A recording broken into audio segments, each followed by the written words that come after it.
கடந்த 18 நாட்களா தமிழ்நாடு முழுக்க கிட்டத்தட்ட 110 தொகுதிகளுக்கு மேல போய் நேரடியா போய் ஒவ்வொரு தொகுதியிலையும் நம்முடைய உதயசூரிய சின்னத்திற்கும் நம்முடைய வெற்றி வேட்பாளர்களுக்கு வாக்கு கேட்டு வந்துகிட்டு இருக்கிறேன். அதோட தொடர்ச்சியா இன்னைக்கு உங்களை எல்லாம் பாக்குறதுக்கு இந்த சங்ககிரிக்கு வந்திருக்கிறேன், சேலம் மாவட்டத்துக்கு வந்திருக்கிறேன். இங்க வந்து உங்களை எல்லாம் சந்திச்சு உங்ககிட்ட எல்லாம் ஒரு அன்பு வேண்டுகோள் வைக்க வந்திருக்கிறேன். என்ன வேண்டுகோள் தெரியுமா? வர்ற சட்டமன்ற தேர்தலில் நம்முடைய அருமை வேட்பாளர் திரு மணிகண்டன் அவர்களுக்கு உதயசூரிய சின்னத்துல வாக்களிச்சிருக்கீங்களா? வாக்களிச்சிருக்கீங்களா? வெற்றி உறுதியா? சங்ககிரி வெற்றி உறுதியா? மணிகண்டனுடைய வெற்றி உறுதியா? எந்த சின்னம்? கையை காட்டி சொல்லுங்க, எந்த சின்னம்? உதயசூரிய சின்னத்தை வாக்களிச்சு போன தேர்தல போய் வந்து கேட்டேன், பண்ணி கொடுக்கறேன்னு சொன்னீங்க, ஆனா ஏமாத்திட்டீங்க. இந்த முறை அதுக்கும் சேர்த்து குறைஞ்சது 50,000 ஓட்டு வித்தியாசத்துல மணிகண்டன் ஜெயிச்சுட்டாருங்கிற செய்தி வரணும். நிச்சயம் செய்வீங்களா? முதல்ல இந்த நிகழ்ச்சி இவ்வளவு சிறப்பாக ஏற்பாடு செஞ்சிருக்கக்கூடிய நம்முடைய சுற்றுலாத்துறை அமைச்சர் அண்ணன் திரு ராஜேந்திரன் அவர்களுக்கும், மாவட்ட கழக செயலாளர் நாடாளுமன்ற உறுப்பினர் அண்ணன் திரு டி எம் செல்வ கணபதி அவர்களுக்கும், நாடாளுமன்ற உறுப்பினர் அண்ணன் திரு எஸ் அவர்களுக்கும், தொகுதி பார்வையாளர்கள் திரு பரந்தாமன், திரு பிரபு கஜேந்திரன், செந்தில்குமார், நாடாளுமன்ற உறுப்பினர் திரு பிரகாஷ், இளைஞரணி துணை செயலாளர் ஆனந்த்குமார், மாவட்ட அவைத்தலைவர் தங்கமுத்து, துணை செயலாளர் சுந்தரம், பொதுக்குழு உறுப்பினர் ரவிக்குமரன், தங்கமணி, ஒன்றிய நகர பேரூர் கழக செயலாளர்கள் திரு ராஜேஷ், சுப்பிரமணியம், பச்சமுத்து, அன்பழகன், பாலகிருஷ்ணன், முருகன், குணசேகரன், செல்வம், முருகன், காவேரி, மாவட்ட இளைஞரணி துணை வேட்பாளர்கள் மகேந்திரன், செல்வராஜ், பிரபு கண்ணன், மோகன், முருகேசன், சுரேஷ், இளைஞரணி உள்ளிட்ட அனைத்து சார்பணிகளுடைய நிர்வாகிகளுக்கும், நம்முடைய மதச்சார்பற்ற முற்போக்கு கூட்டணி கட்சியை சேர்ந்த நிர்வாகிகளுக்கும், இங்க பெருமளவில் வந்திருக்கக்கூடிய நிலைமை தாய்மார்கள், அக்காக்களுக்கும், தங்கைகளுக்கும், பாட்டிகளுக்கும், சகோதரிகள் அத்தனை பேருக்கும், முத்தமிழர் கலைஞருடைய உயிரினும் மேலான அன்பு உடன்பிறப்புகள் அத்தனை பேருக்கும் முதல்ல என்னுடைய நன்றியை தெரிவிச்சுக்கிறேன். இப்பதான் ஈரோடு முடிச்சுட்டு நாமக்கல் மாவட்டம் முடிச்சுட்டு இப்பதான் சேலத்துக்குள்ள நுழையிறேன். சேலத்து சிங்கம்னு கலைஞர் அவர்களால் பாராட்டப்படக்கூடிய ஐயா வீரபாண்டியாருடைய சேலம் மாவட்டத்துக்கு வருகிறது மிகுந்த பெருமை அடைகின்றேன். சேலம் மாவட்டத்துக்குள்ள வரும்போதே நம்முடைய வெற்றி நிச்சயம். உங்களுடைய எழுச்சியை பார்க்கும் போது இந்த சேலம் மாவட்டத்துல நாம மிகப்பெரிய வெற்றியை பெற போறோங்கிறது உறுதியா தெரியுது. அந்த அளவுக்கு உங்களுடைய எழுச்சியும் மகிழ்ச்சியும் உற்சாகமும் தெரியுது. இதே உற்சாகத்தோடு இதே எழுச்சியோடு இன்னும் 5 நாட்கள் இருக்கு தேர்தலுக்கு. 23ஆம் தேதி தேர்தல், இன்னைக்கு 18ஆம் தேதி. இன்னும் அந்த 5 நாட்களும் இதே உணர்வோடு இதே உற்சாகத்தோடு பிரச்சாரத்தை பண்ணி இங்க சங்ககிரியில மணிகண்டன் உதயசூரிய சின்னத்துல மிகப்பெரிய வெற்றியை பெற்றாருங்கிற நிலைமைய உண்டாக்கி கொடுக்க செய்வீங்களா? சேலம் என்னைக்குமே சுயமரியாதை மிக்க மண். எங்க அடிமைகளுக்கு வேலை இல்லைங்கிறத இந்த தேர்தல் மூலம் நாம நிரூபிச்சு காட்டணும். போன முறை சேலத்துல ஒரே ஒரு தொகுதியில தான் நம்ம வெற்றி பெற்றோம், வெற்றி வாய்ப்பை இழந்துட்டோம்.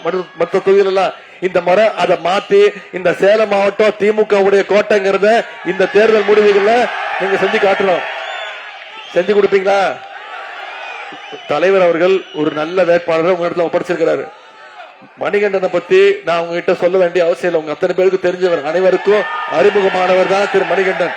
நல்ல சுறுசுறுப்பான துடிப்பான இளைஞர், உழைக்கும் மக்களோடு நெருங்கி பழகக்கூடியவர். இந்த பகுதியில அதிகமா நெசவாளர்கள் பிரச்சனை, ஆட்டோமொபைல் தொழில் தொடர்பான பிரச்சனைகள் நிறைய இருக்கு. இது எல்லாத்தையும் நன்கு தெரிஞ்சவர் தான் திரு மணிகண்டன். இது எனக்கு என்ன கூடுதல் பெருமைன்னா, நான் இளைஞரணியுடைய செயலாளர், என்னுடைய இளைஞரணியுடைய மாவட்ட அமைப்பாளராக திரு மணிகண்டன் அவர்கள் மிகச் சிறப்பாக பணியாற்றுவதால் தான் இந்த முறை தலைவர் அவர்கள் மணிகண்டன் அவர்களுக்கு இந்த வாய்ப்பை கொடுத்திருக்கிறாங்க. எனவே மணிகண்டனை ஜெயிக்க வச்சு அனுப்ப வேண்டியது உங்களுடைய கடமை. அடிக்கடி சந்திப்பாரு, என்ன வாரத்துக்கு ஒரு முறை வந்து சென்னையில வந்து சந்திப்பாரு. என்ன வந்து சந்திக்கும் போதெல்லாம் அவருக்குன்னு எதுவுமே கேட்டது கிடையாது. இந்த சங்ககிரிக்கு தன்னுடைய தொகுதிக்கு என்னென்ன கோரிக்கைகள் வேணும், என்னென்ன திட்டங்கள் வேணுங்கிறத ஒவ்வொன்றத்தையும் தெரிஞ்சு என்னிடத்திலையும் சரி முதலமைச்சர் இடத்திலையும் அதை சென்று சேர்த்து அதை பெற்று வரக்கூடிய ஆற்றல் பெற்றவர் தான் திரு மணிகண்டன் அவர்களுக்கு. மக்களுக்கு சேவை செய்யறதுல மிகுந்த ஆற்றம் கொண்டவர். ஆகவே உங்களுக்கு உழைக்க அவர் தயாராக இருக்கிறார். அவருக்கு வாக்களிக்க வெற்றி பெற வைக்க நீங்க தயாரா இருக்கீங்களா? எந்த உரிமையோட வந்து கேட்கிறோம். போன முறை வெற்றி வாய்ப்பை இழந்தோம் சங்ககிரியில, இருந்தாலும் உங்ககிட்ட வந்து உரிமையோட கேட்கிறேன், இந்த முறை மணிகண்டனுக்கு வாய்ப்பு கொடுங்க, இந்த முறை உதயசூரிய சின்னத்துக்கு வாக்களிங்கன்னு எந்த உரிமையில கேட்கிறேன்? கடந்த 5 வருஷம் இங்க பல்வேறு திட்டங்களை செஞ்சு கொடுத்திருக்கிறோங்கிற அந்த தைரியத்திலையும் அந்த உரிமையில தான் வந்து உங்களை கேட்கிறேன். என்னென்ன செஞ்சு கொடுத்திருக்கிறோம்? இங்க குடிநீர் வசதி தரும் வகையில 400 கோடி ரூபாய் மதிப்பீட்டுல கூட்டு குடிநீர் திட்டம் நிறைவேற்றி கொடுத்திருக்கிறோம். 103 கோடி ரூபாய் மதிப்பீட்டுல நெடுஞ்சாலைத்துறை மூலமாக சாலை பணிகள் நடைபெற்றிருக்கு. 23 கோடி ரூபாய் மதிப்பீட்டுல ஊராட்சி சாலைகள்லாம் மேம்படுத்தப்பட்டிருக்கு. 2 கோடி ரூபாய் மதிப்பீட்டுல கோனேரிப்பட்டி அரசு ஆரம்ப சுகாதார நிலைய மேம்பாட்டு பணிகள் நடைபெற்றிருக்கு. மகுடஞ்சாவடியில ஒரு கால்நடை மருந்தக கட்டடம். 3 கோடி ரூபாய் மதிப்பீட்டுல கோனேரிப்பட்டி, அழகப்பம்பாளையம், புதூர் மற்றும் கே நகர்ல பள்ளிக்கூடங்களுக்கு புதிய கிளாஸ் ரூம்ஸ் கட்டி கொடுத்திருக்கிறோம். தேவூர், துட்டம்பட்டி, சின்னப்பிள்ளையூர் ஊர்ல பள்ளிகளுக்கு கூடுதல் கிளாஸ் ரூம் கட்டி கொடுத்திருக்கிறோம். தாரமங்கத்துல ஒரு அறிவுசார் மையம் சயின்ஸ் சென்டர் கட்டி கொடுத்திருக்கிறோம். 30 லட்சம் ரூபாய் மதிப்பீட்டுல அரசிராவணி பேரூராட்சியில நெல் களம் மற்றும் சேமிப்பு கிடங்கு. மேலும் ஆரம்ப சுகாதார நிலையத்திற்கு கூடுதல் கட்டிடங்கள். 13 கோடி ரூபாய் மதிப்பீட்டுல தாரமங்கலம் ஒன்றியத்தில் உள்ள இலங்கை தமிழர் முகாம்கள்ல குடியிருப்புகள் கட்டப்பட்டிருக்கு. தேவூர் பேரூராட்சியில தண்ணீர் குழாய்கள் அமைச்சு கொடுத்திருக்கிறோம். கூடலூர் ஊராட்சியில சாலை பணிகள் நடைபெற்றிருக்கு. அதே மாதிரி தைலாம்பட்டி ஏகாபுர சாலையில மேம்பாட்டு பணிகள். இடக்கணசாலை நகரத்துல கழிப்பிட வசதிகள். இடக்கணசாலை பஸ் ஸ்டாண்ட் அருகே ஒரு புதிய ஷாப்பிங் காம்ப்ளெக்ஸ் வணிக வளாகம் நம்முடைய முதலமைச்சர்கள் இந்த தொகுதிக்கு கொடுத்திருக்கிறார். இப்படி பல்வேறு திட்டங்களை செஞ்சு கொடுத்துட்டு இப்ப உரிமையோட எங்களுக்கு ஒரு வாய்ப்பு கொடுங்க, உதயசூரியன் சின்னத்துல சங்ககிரியில திரு மணிகண்டன் அவர்களை வெற்றி பெற வைங்கன்னு கேட்க வந்திருக்கிறேன். செஞ்சு கொடுப்பீங்களா? இவ்வளவு நேரம் நாம என்னென்ன திட்டங்கள் இந்த தொகுதிக்கு செஞ்சோம் போட்டோவா வேணுமா? சரி, போட்டோ காட்டுறேன். ஆனா போட்டோ காட்டுறேன். ஆனா போட்டோ காட்டுறேன். சரி, நான் ஒன்னே ஒண்ணு கேக்குறேன். போட்டோ நீங்க எல்லாம் பாத்துட்டீங்கல்ல? பாக்கலையா? பொய் சொல்லக்கூடாது. உலகமே பாத்துருச்சு. இப்போ இந்த சங்ககிரி மட்டும் இல்ல, தமிழ்நாடு மட்டும் இல்ல, இன்னைக்கு உலகம் முழுக்க அந்த போட்டோ பிரபலம் ஆயிடுச்சு. யாருனால? என்னால இல்ல, உங்களால. போட்டோ கேட்கறது நீங்க தானே. சொல்லிடுறேன். தமிழ்நாட்டுடைய உரிமைகள் ஒவ்வொன்றும் போகும்போதும் நம்முடைய முதலமைச்சர் தட்டி கேட்கிறோம், நாம தான் எதிர்த்து குரல் கொடுக்கிறோம். அதுக்கு சிறந்த எடுத்துக்காட்டு நேற்று நீங்க தொலைக்காட்சியில பாத்திருப்பீங்க, செய்தித்தாள படிச்சிருப்பீங்க. டீலிமிட்டேஷனை கொண்டு வர முயற்சி பண்ணாங்க. தொகுதி மறு வரையறை 39 எம்பிகளை குறைக்கிறதுக்கு முயற்சி பண்ணாங்க. நமக்கு 59 வரணும், ஆனா முடியாது, 47 தான் வரும் அப்படின்னு ஒன்றிய பாஜக அரசு திட்டம் போட்டுச்சு. இந்தியாவிலேயே நம்முடைய தலைவர் தான் முதல்ல இந்த டீலிமிட்டேஷன் எதிர்த்த ஒரே தலைவர் நம்முடைய தலைவர் தான். இன்னைக்கு நம்ம தலைவரை இந்தியா முழுக்க கொண்டாடிட்டு இருக்கிறாங்க. அனைத்து முதலமைச்சரும் நம்முடைய முதலமைச்சரை பாராட்டுறாங்க. நாம இவ்வளவு குரல் கொடுக்கிறோம்ல, பிஜேபி எதிர்த்து குரல் கொடுக்கிறோம்ல, ஆனா எதிர்கட்சி தலைவர்கள் பண்றாரா? நீங்க மொரட்டு பக்தர்கள் பார்த்திருப்பீங்க, மொரட்டு தொண்டர்கள் பார்த்திருப்பீங்க. ஒரு மொரட்டு அடிமையை பார்த்திருக்கீங்களா? மோடியுடைய நம்பர் 1 மொரட்டு அடிமை யாரு? இத கூட நான் சொல்லல, நீங்க தான் சொல்றீங்க. சரியா? இதத்தான் நான் சொன்னேன். அதுக்குதான் என்ன சொல்லிட்டாரு திரு எடப்பாடி பழனிசாமி அவர்கள், உதயநிதிக்கு எந்த அனுபவமும் கிடையாது, எந்த அனுபவம் அவருக்கு இல்ல அப்படின்னு சொன்னாரு.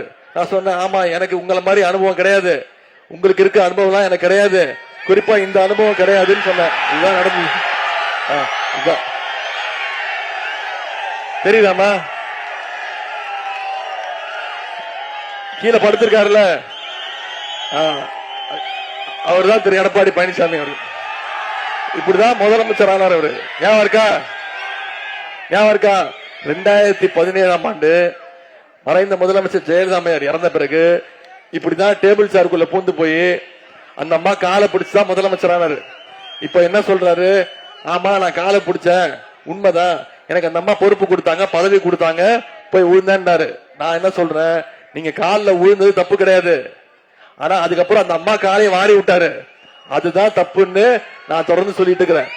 முதல்ல ஜெயலலிதா அம்மா காலு, அப்புறம் சசிகலா அம்மா காலு, அந்த அம்மா ஜெயிலுக்கு போனோன்னு திரு டிடிவி தினகரன் காலு, இப்ப எல்லாரையும் விட்டாரு. நான் தொங்குனா மோடியோட காலை மட்டும்தான் பிடிச்சிட்டு தொங்குவேன்னு தொங்கிட்டு இருக்கிறாரு திரு எடப்பாடி பழனிசாமி அவர்கள். அவருக்கு இந்த தேர்தல்ல ஒரு சரியான பாடத்தை நாம கத்துக் கொடுக்கணும், செஞ்சு கொடுப்போமா? நேற்றுக்கு இதே இடத்துல திரு எடப்பாடி பழனிசாமி அவர்கள் பேசியிருக்கிறார். என்ன பேசினாரு? முழுக்க முழுக்க பொய், கட்டுக்கதை, நம்மள விமர்சனம் பண்ணி பேசியிருக்கிறாரு. விவசாயிகளுக்கு அதை செய்வோம் இதை செய்வோம்னு முழுக்க கதையா விட்டுருக்காரு. திமுக அரசை பொறுத்த வரைக்கும் என்னைக்குமே விவசாயிகளுக்கு கூட நிக்கிற திராவிட முன்னேற்ற கழகம் நம்முடைய அரசு தான் விவசாயிகளுக்கு கூட நிக்கிற இயக்கம். முத்தமிழ் கலைஞர் அவர்கள் தான் விவசாயிகளுக்கு முதல்ல இலவச மின்சார திட்டத்தை கொடுத்தாரு. நம்முடைய தலைவரும் விவசாயிகளுக்கு இன்னைக்கு பல்வேறு திட்டங்களை செஞ்சு கொடுத்துட்டு இருக்கிறோம். வரலாற்றிலேயே முதன்முறையாக வேளாண் துறைக்கு தனி பட்ஜெட்டை அறிமுகப்படுத்தினது நம்முடைய திராவிட மாடல் ஆட்சி, நம்முடைய முதலமைச்சர். நம்முடைய ஆட்சியில 2 லட்சம் விவசாயிகளுக்கு இன்னைக்கு மின் இணைப்பு வழங்கப்பட்டிருக்கு. அதே மாதிரி நம்முடைய தலைவர் இந்த முறை சில வாக்குறுதிகள் கொடுத்திருக்கிறாங்க. என்ன வாக்குறுதி? விவசாயத்துக்காக மீட்டர் பொருத்தப்படாத 20 லட்சம் மின் இணைப்புகள் வழங்கப்படும் வாக்குறுதி கொடுத்திருக்கிறோம். நெல் கொள்முதல் விலை குவிண்டாலுக்கு 3500 ரூபாய் உயர்த்தி தரப்படும் வாக்குறுதி கொடுத்திருக்கிறோம். கரும்பு கொள்முதல் விலை டன் 1க்கு 4500 ரூபாய் உயர்த்தி கொடுப்போம்னு வாக்குறுதி கொடுத்திருக்கிறோம். இதையெல்லாம் பார்த்து தாங்கிக்க முடியாம தான் திரு எடப்பாடி பழனிசாமி அவர்கள் இன்னைக்கு கண்டதையும் உடனிட்டு இருக்கிறாரு. இந்த எடப்பாடி பழனிசாமி என்ன பண்ணாரு ஞாபகம் இருக்கா? 2019 ஆண்டு இதே பாசிச பாஜக அரசு வேளாண் சட்டத்தை கொண்டு வந்தாங்க. அப்போ அந்த சட்டங்களை எதிர்த்து நாடு முழுக்க போராட்டங்கள் நடந்துச்சு. விவசாயிகளை பாதிக்கிற அந்த சட்டங்களை ஆதரிச்சு ஓட்டு போட்ட ஒரு 1ஆம் நம்பர் அடிமைதான் திரு எடப்பாடி பழனிசாமிங்கிறத மக்கள் பார்த்துட்டு இருக்காங்க. அது மட்டும் இல்லாம அப்போ இந்தியா முழுக்க விவசாயிகள் எல்லாம் போராட்டம் பண்ணாங்க, உயிரிழப்பு நடந்துச்சு. ஆனா அவங்களெல்லாம் பார்த்து கொச்சப்படுத்தி புரோக்கர்னு சொன்ன ஒரு நம்பர் 1 அடிமை திரு எடப்பாடி பழனிசாமி அவர்கள். அதனாலதான் சொல்றேன், போலி விவசாயி எடப்பாடி பழனிசாமி தமிழ்நாட்டுடைய உண்மையான விவசாயிகள் இந்த வர்ற தேர்தல்ல சரியான பாடத்தை நிச்சயம் இந்த தேர்தல்ல நாம அவருக்கு கத்துக் கொடுக்கணும். செஞ்சு கொடுப்போமா? நம்முடைய தலைவர் பல வாக்குறுதிகளை கொடுத்திருக்கிறார். உங்களுக்கு தெரியும் என்ன வாக்குறுதின்னு. மகளிர் உரிமை தொகை திட்டம் போன சட்டமன்ற தேர்தலில் நாம சொன்ன வாக்குறுதி செஞ்சு கொடுத்தோமா இல்லையாமா?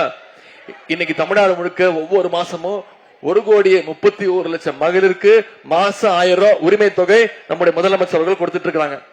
அதை நிப்பாட்டுறதுக்கு முயற்சி பண்ணாங்கம்மா. அதிமுகவும் பாஜகவும் சேர்ந்து உரிமை தொகையை நிப்பாட்டுவோம், தேர்தலை காரணம் காட்டி 3 மாசத்துக்கு நிப்பாட்டுறதுக்கு முயற்சி பண்ணாங்க. ஆனா நம்முடைய முதலமைச்சர் என்ன பண்ணாரு? பிப்ரவரி மாசம், மார்ச் மாசம், ஏப்ரல் மாசம் 3 மாசத்துக்கு சேர்த்து 3000, கோடை கால சிறப்பு நிதி 2000, 5000 ரூபாய் நம்முடைய முதலமைச்சர் கொடுத்தாரா இல்லையா? முதலமைச்சர் காலையில 6 மணிக்கு பேங்க்ல அக்கவுண்ட்ல போட்டாரு. மகளிர் எல்லாம் 9 மணிக்கு போய் பணத்தை எடுத்துட்டீங்க. ஏன்னா உங்களுக்கு பயம். மோடி அரசு பேங்க்ல மினிமம் பேலன்ஸ் இல்லைன்னு சொல்லி உரிமை தொகையில கை வச்சிருவாங்கன்னு போய் ஷார்ப்பா பணத்தை எடுத்தீங்க. இப்போ நம்முடைய தலைவர் வாக்குறுதி கொடுத்திருக்கிறாரு, மகளிர் உரிமை தொகை 1000 அல்ல, அதை உயர்த்தி 2000 ரூபாய் கொடுக்கிறேன்னு வாக்குறுதி கொடுத்திருக்கிறோம். முதலமைச்சர் காலை உணவு திட்டம் 5ஆம் வகுப்பு வரைக்கும் இல்ல, 5ஆம் வகுப்பு வரைக்கும் இல்ல, 8ஆம் வகுப்பு வரைக்கும் உயர்த்தி கொடுப்போம்னு வாக்குறுதி கொடுத்திருக்கிறோம். கல்வி ஊக்கத்தொகை 1000 ரூபாய் இல்ல, 1500 ரூபாய் உயர்த்தப்படும் சொல்லியிருக்கிறோம். ஓஏபி முதியோர் உதவி தொகை 1200 இல்ல, 2000 ரூபாய் உயர்த்தி தருவோம்னு வாக்குறுதி கொடுத்திருக்கிறோம். அடுத்த 5 வருஷத்துல 10 லட்சம் கலைஞர் கனவு இல்லம் கட்டப்பட்டு யாருக்கெல்லாம் வீடு இல்லையோ அவங்களுக்கெல்லாம் வீடு ஒதுக்கி தரப்படும் சொல்லியிருக்கிறோம். அடுத்த 5 வருஷத்துல அனைத்து கல்லூரி மாணவ மாணவிகளுக்கும் 35 லட்சம் லேப்டாப்புகள் இலவசமா கொடுக்கப்படும் வாக்குறுதி கொடுத்திருக்கிறோம். இது எல்லாத்தை விட முக்கியமான வாக்குறுதி உங்களுக்கு தெரியும். வீட்டுல பேசி முடிவு பண்ணிட்டீங்களா? மகளிர்லாம் ஆட்சி அமைஞ்சொன்ன முதலமைச்சர் அவர்கள் ஒவ்வொரு மகளிருக்கும் அவங்களுடைய கைகளிலேயே 8000 ரூபாய் நம்முடைய அரசு அவங்களுடைய கைகளில் ஒப்படைச்சிடும். மகளிர் அவங்க வீட்டுக்கு என்ன மின்சாதன பொருட்கள் தேவைங்கிறத மகளிர் அவங்களே முடிவு பண்ணிக்கலாம்னு முதலமைச்சர் அவர்கள் வாக்குறுதி கொடுத்திருக்காங்க. இந்த திட்டங்கள்லாம் நடைபெறணும்னா வர சட்டமன்ற தேர்தலில் மிகப்பெரிய வெற்றியை நாம் அடைய போறது உறுதி. மீண்டும் நம்முடைய தலைவர் அவர்கள் தான் முதலமைச்சரா வர போறாரு. அதற்கு மேலும் வலு சேர்க்கிற விதமாக இந்த சங்ககிரி தொகுதியில மிகப்பெரிய வாக்கு வித்தியாசத்துல திரு மணிகண்டன் அவர்களை நீங்க ஜெயிக்க வைக்கணும். செய்வீங்களா? வெற்றி உறுதியா? உங்களுக்கு எல்லாம் ஒண்ணு தெரியுமா? நானும் ஒரு வேட்பாளர் இந்த தொகுதியில நான் போட்டி போறேன். இந்த தேர்தலில் தெரியுமா உங்களுக்கு? எந்த தொகுதி? சேப்பாக்கம் திருவல்லிக்கேணி தொகுதியில போட்டி போடுறேன். நான் வீட்டுல இருந்து கிளம்பி 10 நாள் ஆச்சு. இன்னைக்கு நைட்டு தான் வீட்டுக்கு போறேன். இன்னைக்கும் நான் போலன்னா என் வீட்டுல அடையாளம் தெரியாது, கருத்துட்டேன். நான் என் தொகுதிக்கு ஒரே ஒரு நாள் தான் போனேன் பிரச்சாரத்துக்கு, வாக்கு கேட்டு. என் தொகுதிக்கு போகாம நான் சங்ககிரிக்கு வந்து திரு மணிகண்டன் அவர்களுக்கு வாக்கு கேட்கிறேன்னா என்ன அர்த்தம்? என் தொகுதி வெற்றியை விட எனக்கு சங்ககிரியில திரு மணிகண்டனுடைய வெற்றி மிக மிக முக்கியம். சேப்பாக்க திருவல்லிக்கேணி தொகுதி வெற்றியை விட இங்க சங்ககிரியில மணிகண்டனுடைய வெற்றி மிகப்பெரிய வெற்றியா இருக்கணும். அந்த வெற்றியை உறுதி செய்வீங்களா? நான் உங்ககிட்ட சொல்றேன், நீங்க அத்தனை பேரும் உதயசூரியன் சின்னத்துல வாக்களிக்கணும்னு முடிவு பண்ணிட்டீங்க. உறுதியா? உதயசூரியன் உறுதியா? நான் உங்ககிட்ட கேட்டுக்கொள்வதெல்லாம் அடுத்த 5 நாட்கள் நீங்க பிரச்சாரம் பண்ணுங்க. நீங்க ஒவ்வொருத்தரும் யார் யாரெல்லாம் சந்திக்கிறீங்களோ, உங்க வீட்டுல இருக்கக்கூடியவங்க, உங்களோட தெருவில் இருக்கக்கூடியவங்க, உங்க பகுதியில் இருக்கக்கூடிய யாரை பார்த்தாலும் பிரச்சாரம் பண்ணுங்க. இந்த 5 வருஷம் நம்முடைய திமுக ஆட்சி தலைவர் என்னெல்லாம் பண்ணிருக்காரு, மீண்டும் ஆட்சிக்கு வந்தா என்ன பண்ணுவோம்னு சொல்லி இருக்கிறாரு. எல்லாத்த விட முக்கியம், அடிமை கூட்டத்தையும் சங்கி கூட்டத்தையும் தமிழ்நாட்டுக்குள்ள நுழைய விடக்கூடாது அப்படிங்கிற பிரச்சாரத்தை நீங்க ஒவ்வொருத்தரும் செய்யணும். உங்க ஒவ்வொரு வாக்கோ 5 வாக்கா 10 வாக்கா 20 வாக்கா பெருகணும். செஞ்சு கொடுப்பீங்களா? மணிகனுடைய வெற்றி உறுதியா? உங்களை எல்லாம் அன்போடு கேட்கிறேன், பண்போடு கேட்கிறேன், பாசத்தோடு கேட்கிறேன், உரிமையோடு கேட்கிறேன், உங்க வீட்டு பிள்ளையாக இருந்து கேட்கிறேன், தலைவருடைய மகனாக இருந்து கேட்கிறேன். நன்றி நன்றி. மணியோட பையனா? மணியோட தங்கச்சி பையனா? பேரு ரிஷி. உட்காருங்க. எதுக்கு மேல வந்த? எதுக்கு மேல வந்த?